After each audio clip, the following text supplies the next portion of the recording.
क्या आप जानते हैं, इतिहास में कुछ बलिदान ऐसे होते हैं जो केवल एक कहानी नहीं बल्कि एक युग की आत्मा बन जाते हैं।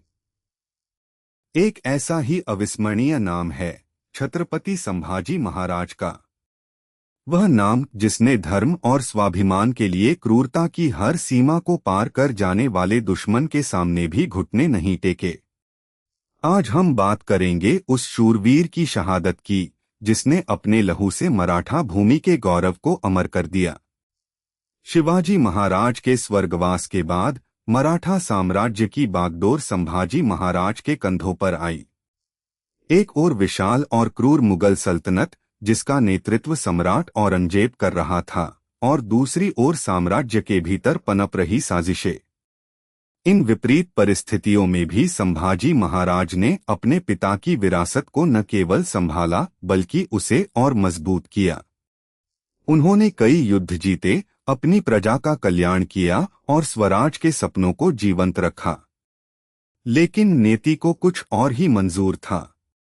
फरवरी 1689 की वो काली रात संगमेश्वर में अपने प्रिय कवि मित्र कविकलश के साथ जब संभाजी महाराज विश्राम कर रहे थे, तभी एक विश्वासघाती ने उन्हें मुगलों के हाथों सौंप दिया।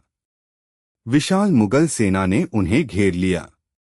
एक अदम्य योद्धा जिसे युद्ध के मैदान में हराना असंभव था, उसे धोखे से बंदी बना लिया गया।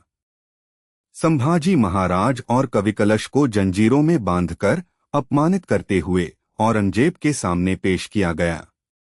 औरंगजेब का इरादा सिर्फ उन्हें मारना नहीं था बल्कि उन्हें मानसिक और शारीरिक रूप से तोड़ना था। शुरू हुआ यातनाओं का वो अमानवीय सिलसिला जिसे सुनकर रूह कांप उठती है। उन्हें इस्लाम कबूलने और अपने धर्म, अपने राज्य का त्याग करने के लिए मजबूर किया गया। जब उन्होंने इनकार किया तो उनकी आंखें निकाली गईं, उनकी जुबान काटी गई। हफ्तों तक उनके शरीर पर अकल्पनीय अत्याचार किए गए। उनकी खाल उधेड़ी गई, उन्हें लोहे के गर्म सरियों से दागा गया। हर क्षण पीड़ा की नई सीमाएं तय की जा रही थीं। लेकिन संभाजी महाराज, उन्होंने हर पीड़ा सही, हर यातना को झेला, पर अपनी धर्मनिष्ठा नहीं छोड़ी। उनके होठों पर हर हर महादेव का नारा था और आंखों में स्वराज का अटल संकल्प। उन्होंने मुगलिया क्रूरता के सामने सिर झुकाने से इनकार कर दिया। उनका हर इनकार औरंगजेब के लिए एक चुनौती थी। और फिर आया वो दिन 11 मार्च 1689। भीमा नदी के किनारे तुलापुर में उस महान योद्धा ने अपने प्राणों की आहुति दे दी। मुगलों ने उनके शरीर के टुकड़े कर दिए, पर उनकी आत्मा को कभी नहीं तोड़ पाए। यह सिर्फ एक राजा की हत्या नहीं थी, यह धर्म और स्वाभिमान के लिए दिया गया सर्वोच्च बलिदान था। संभाजी महाराज का बलिदान व्यर्थ नहीं गया।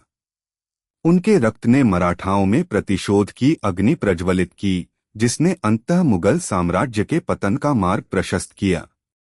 वे न सिर्फ एक वीर योद्धा थे बल्कि एक कवि, एक विद्वान और एक दूरदर्शी शासक भी थे। उनका नाम आज भी शौर्य, धैर्य, धर्मनिष्ठा और स्वराज के लिए सर्वोच्च बलिदान का प्रतीक है। जय संभाजी, जय भवानी।